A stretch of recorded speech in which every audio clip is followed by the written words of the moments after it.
Tapi yang membuat optimisme tinggi di pecinta timnas dan juga para pengamat adalah setelah melihat calon lawan kita selain Jepang, yaitu Qatar.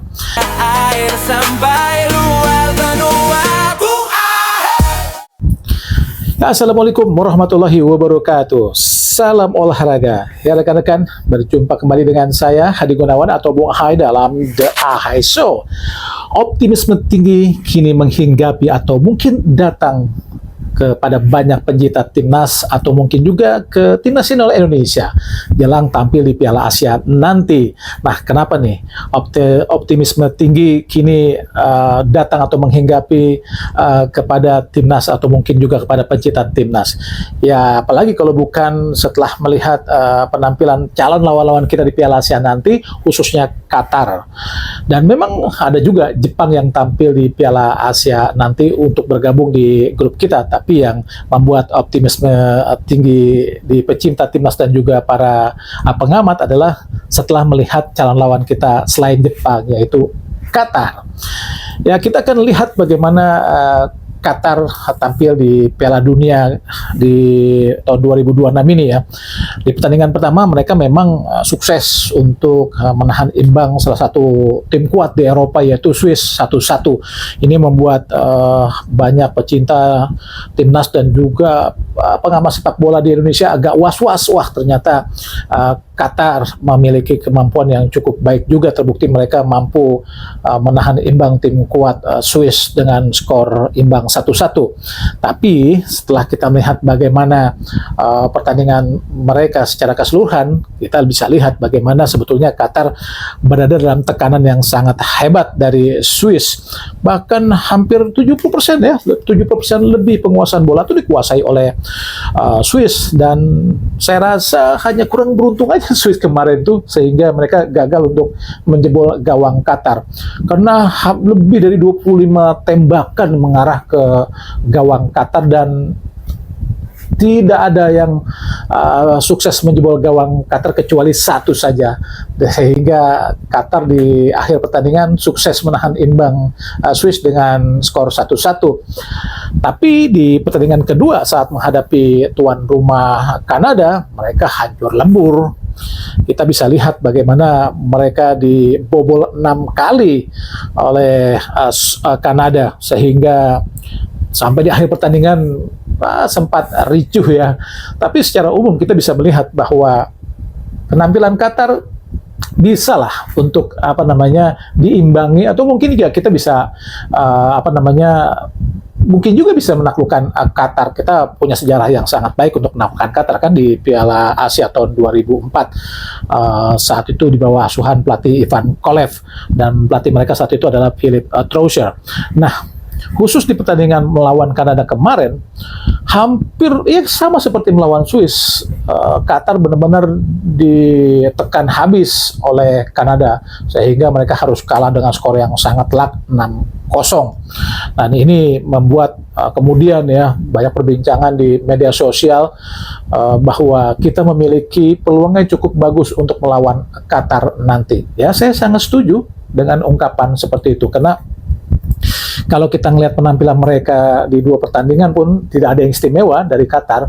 Meski demikian, kita memang tetap harus hati-hati karena mereka juga masih memiliki pemain-pemain yang cukup tangguh ya.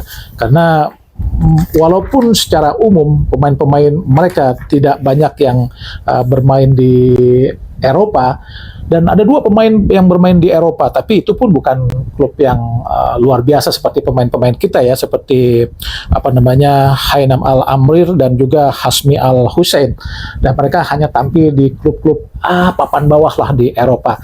Jadi secara kualitas kita masih tetap unggul sebetulnya atas Qatar. Ya, kita tidak beruntung aja memang kita gagal ke Piala Dunia 2026.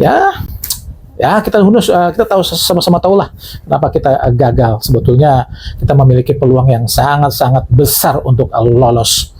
Nah, melihat materi pemain, ya kita harus percaya diri dengan kemampuan kita, karena memang pemain-pemain kita memiliki kualitas yang cukup oke ya, karena pemain kita lebih banyak yang bermain di Eropa.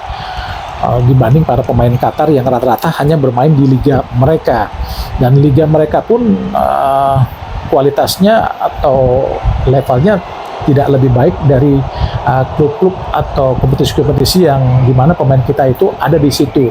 Jadi secara umum sebetulnya secara skuad yang kita miliki dan juga performa atau permainan yang kita tampilkan, kita tidak kalah dengan Qatar. Jadi optimisme tinggi dari para pencinta timnas dan juga para pengamat dan juga mungkin timnas terhadap Qatar nanti saya rasa cukup beralasan ya, jika melihat bagaimana dua penampilan mereka saat melawan Swiss dan juga Kanada. Nah, ada satu lagi nih yang agak ya membuat pusing lah untuk pecinta timnas, pengamat dan mungkin juga pelatih timnas Indonesia, yaitu Jepang. Kalau saya rasa Jepang adalah tim yang bisa dibilang favorit juara di Piala Asia nanti, dan di Piala Dunia ini pun banyak pengamat atau orang-orang di Eropa sendiri yang menyebutkan bahwa mungkin Jepang bisa memimpin klasmen grup ya, di penyisihan grup di Piala Dunia ini, mengalahkan Belanda, karena di pertandingan kemarin pun mereka sukses menahan imbang Belanda, salah satu favorit juara, dengan skor 2-2. Ini cukup luar biasa. Nah, kenapa nih kita harus menjagokan Jepang? Harus kita akui bahwa pemain-pemain atau negara yang banyak melahirkan pemain yang bermain di Eropa itu adalah satu modal yang sangat bagus, modal yang sangat kuat, modal yang sangat besar untuk bisa berbicara banyak di level sepak bola internasional. Kenapa? Karena memang level sepak bola Eropa saat ini di atas segalanya, di atas Amerika Latin, Afrika maupun Asia.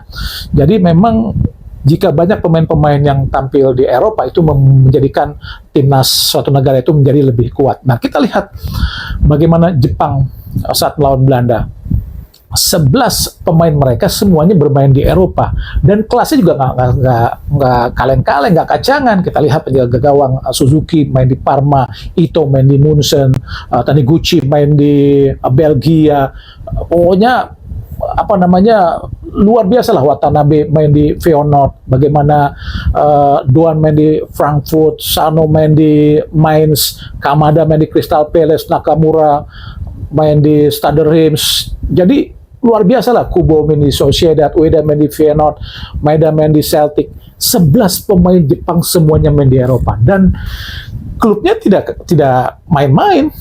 Feyenoord, Munchen, Sociedad, itu klub-klub yang luar biasa untuk di Eropa, juga termasuk kelas atas. Ini membuat Jepang adalah tim yang sangat kuat nanti, sehingga ya kita harus berhitung sangat cermat saat melawan Jepang nanti. Nah, yang menarik dari Jepang adalah bagaimana winger mereka itu maksudnya back sayap mereka itu bukan seorang back ya, mereka gelandang loh. Jadi back sayap yang menopang permainan mereka yang bermain dari sisi kanan dan kiri itu semuanya gelandang, berbeda dengan tim-tim lain bahkan di Eropa, bahkan di Amerika Latin. Gelandang back sayap itu misalkan dalam formasi 3-4-3, 3-5-2 itu pasti sisi kiri kanannya itu ada seorang back yang dijadikan back sayap. Nah, kalau Jepang itu sangat berbeda, mereka benar-benar menempatkan seorang gelandang sebagai back sayap. Ini sungguh luar biasa, sebuah revolusi dalam konsep bermain sepak bola modern, karena sehebat apapun tim-tim dunia asal Eropa ataupun Amerika Latin seperti Brazil dan Argentina, back sayap mereka atau winger yang bergerak dari bawah tetap posisi mereka adalah back. Tapi kalau Jepang adalah gelandang. Doan yang bermain di Frankfurt adalah gelandang tapi main di back sayap. Nakamura main di Stade Reims, main di sisi kiri juga seorang gelandang. Ini sangat luar biasa, sebuah revolusi konsep permainan sepak bola yang dijalani oleh Jepang. Nah, lain lagi adalah walaupun nggak semua pemain Jepang itu main di klub-klub besar Eropa, sistem atau permainan mereka tuh memang sudah terbentuk sejak mereka kecil. Jadi apa yang mereka tampilkan tuh sangat luar biasa. Ini sungguh-sungguh membuat pemain-pemain atau tim-tim lawan tuh sulit untuk menghadapi Jepang. Bahkan Brazil, Inggris, Jerman, Spanyol, bagaimana bisa merasakan kedahsyatan Jepang. Jadi kalau Jepang nanti benar-benar menjadi favorit di grup F di tempat Indonesia di Piala Asia nanti, ya sangat wajar kita harus memang mengakui kelas Jepang sudah sangat dunia, dan Liga Jepang pun di dunia pun berkisar di 20 besar ya kelasnya. Jadi memang sungguh luar biasa untuk Jepang ini. Nah, ini yang membuat saya katakan bahwa di Piala Dunia ini, saya bicara Piala Dunia ya, yang bisa berbicara banyak di Piala Dunia ini sebenarnya Jepang. Mungkin Jepang bisa melewati babak perempat final ya, dengan melihat pemain-pemain yang ada dan sistem permainan mereka yang sudah terbentuk sejak lama. Ini benar-benar sudah otomatis permainan Jepang ini. Sehingga tak heran jika mereka bisa melaju lebih jauh lagi di Piala Dunia ini. Nah, yang kedua adalah Korea. Nah, Korea juga tim yang luar biasa. Bagaimana saat mereka menghadapi Ceko menang 2-1, dari 11 pemainnya, 9-nya adalah bermain di luar Korea. Ini sungguh luar biasa. Ini yang membuat saya kemudian menjagokan Korea selain Jepang yang bisa berbicara banyak di Piala Dunia ini, karena banyak pemain-pemain Korea itu bermain di Eropa, walaupun pertandingan kemarin tadi mereka kalah ya dengan skor 1-0, karena memang lawan mereka sangat baik ya, karena mereka juga memiliki pemain-pemain yang cukup tangguh juga, yaitu Meksiko. Nah, kenapa nih Korea tadi kalah dari Meksiko 1-0? Ya, sama seperti Korea, pemain-pemain Meksiko juga banyak bermain di Eropa. Ini yang membuat Korea bisa ditaklukkan oleh tim di luar Eropa. Ya, karena memang pemain Meksiko juga cukup banyak yang bermain di Eropa. Kualitas mereka juga sangat baik ya. Jadi tak heran Korea juga akhirnya takluk dari Meksiko. Tapi di luar itu, tim-tim yang mungkin, tim-tim Asia yang mungkin bisa melangkah lebih jauh di Piala Dunia ini adalah Korea, selain Jepang tentu saja, karena melihat bagaimana banyaknya pemain-pemain Korea yang bermain di Eropa, seperti Kim Min-jae yang main di Munchen, dan misalnya Biom juga main di Miltien Denmark, dan banyak lagi pemain-pemain Korea yang bermain di luar negaranya, seperti Seong Heung-min yang main di LA, Kang In yang main di PSG. Ya pokoknya kualitas Korea selain Jepang memang cukup bagus. Memang ada lagi juga seperti Irak, tapi pemain Irak rata-rata bermain di Eropa yang tidak klub-klub Eropa yang top ya, maksudnya klub yang biasa-biasa saja. Kemudian dari Uzbekistan juga ya ada Husanov yang bermain di City, tapi di luar itu saya rasa Jepang dan Korea mungkin bisa melangkah lebih jauh. Arab Saudi hanya 2 pemain yang bermain di Eropa, ya Abdul Hamid dan Muhannad. Di luar itu mereka bermain lebih banyak di negaranya sendiri. Jadi buat saya, negara Asia mana yang mungkin melangkah lebih jauh adalah Jepang dan juga Korea. Dan kembali ke Piala Asia. Jadi setelah melihat bagaimana penampilan 2 calon lawan kita, yaitu Qatar dan juga Jepang, ya optimisme saya cukup terbangun ya. Jadi saya rasa kita bisa melangkah lebih jauh di Piala Asia nanti. Tapi memang menghadapi Jepang cukup berat. Ya, demikian bahasan saya mengenai calon lawan kita setelah melihat penampilan mereka di Piala Dunia, yaitu Qatar dan Jepang, dan juga bagaimana kiprah negara Asia yang akan melaju ke babak berikutnya atau mungkin bisa melangkah lebih jauh di Piala Dunia ini. Oke, demikian saya akhiri. Saya Hadi Gunawan atau Bung Ahai mengucapkan terima kasih. Wassalamualaikum warahmatullahi wabarakatuh dan salam olahraga.